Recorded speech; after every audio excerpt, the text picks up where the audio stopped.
Assalamualaikum warahmatullahi wabarakatuh.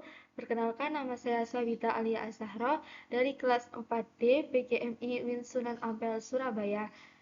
Di sini saya akan sedikit menjelaskan tentang analisis ruang lingkup materi bahasa Indonesia di MI atau SD pada kurikulum 2013 dan kurikulum Merdeka.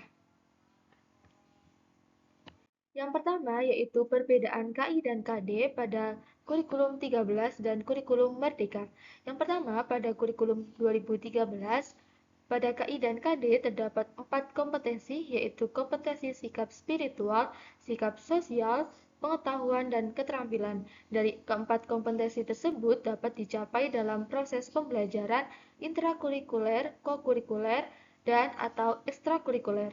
Yang kedua, kurmer. Dalam kurikulum ini, KI dan KD diganti dengan CP, TP, dan ATP, yang di dalamnya terdapat beberapa elemen, yaitu menyimak, memirsa, membaca, berbicara, dan mempresentasikan.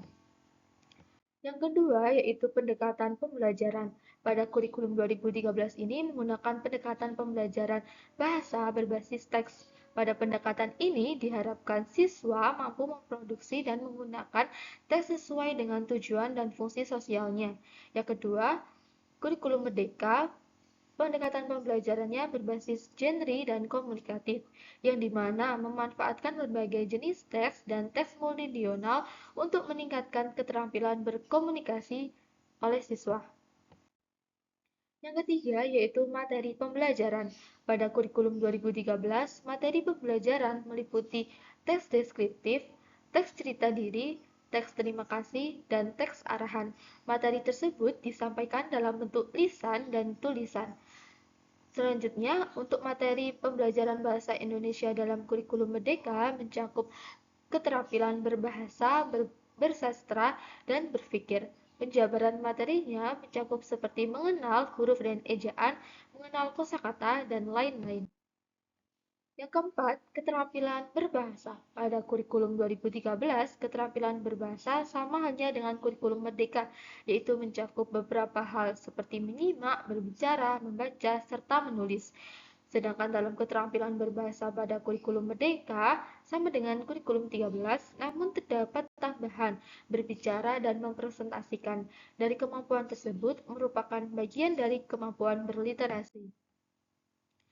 Selanjutnya yang kelima yaitu penilaian pada kurikulum 13 dan kurikulum Merdeka. Pada kurikulum 2013, penilaian yang digunakan yaitu penilaian autentik, yang dimana ada 3 proses yaitu penilaian input, penilaian proses, dan penilaian hasil. Sedangkan kurikulum Merdeka menggunakan 3 ranah penilaian yaitu diagnostik, formatif, dan sumatif.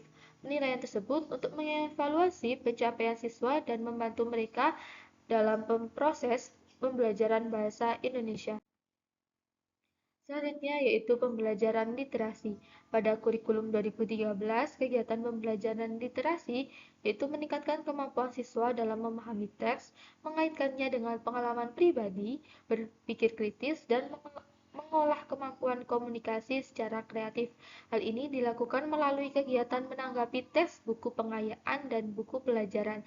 Sedangkan di kurikulum Merdeka, pembelajaran literasi dalam mewujudkannya, guru dan siswa harus terampil berkomunikasi, di mana harus menguasai formula 4C, teknologi informasi, dan kaya akan strategi. Selanjutnya yaitu sumber belajar. Sumber belajar dalam pembelajaran bahasa Indonesia pada kurikulum 2013 adalah teks teknologi dan model pembelajaran. Sedangkan dalam kurikulum Merdeka, sumber belajarnya yaitu berupa buku teks, media, dan sumber lain yang dibuat oleh guru. Dan yang terakhir yaitu proyek dan kreativitas. Pada kurikulum 2013 dapat dikembangkan melalui PJBL atau Project Based Learning. Guru dapat mendesain kreatif sehingga dapat melibatkan siswa dalam pengambilan keputusan. Pada kurikulum Merdeka, proyek dan kreativitas dapat dikembangkan melalui pembelajaran berbasis proyek atau dalam kurmer disebut model project, yang dimana siswa akan menghasilkan sebuah produk dari sebuah masalah yang ada. Itu akan menyebabkan kreativitas siswa tumbuh. Selanjutnya yaitu rekomendasi. Rekomendasi perbaikan untuk kurikulum Merdeka yaitu dalam bentuk baik dari segi guru, siswa, dan sarana dan prasarananya. Dikarenakan dengan banyaknya proyek yang dikembangkan untuk siswa, terkadang dananya masih kurang sehingga memberatkan sebagian siswa, serta diperbanyak lagi pelatihan atau workshop untuk guru.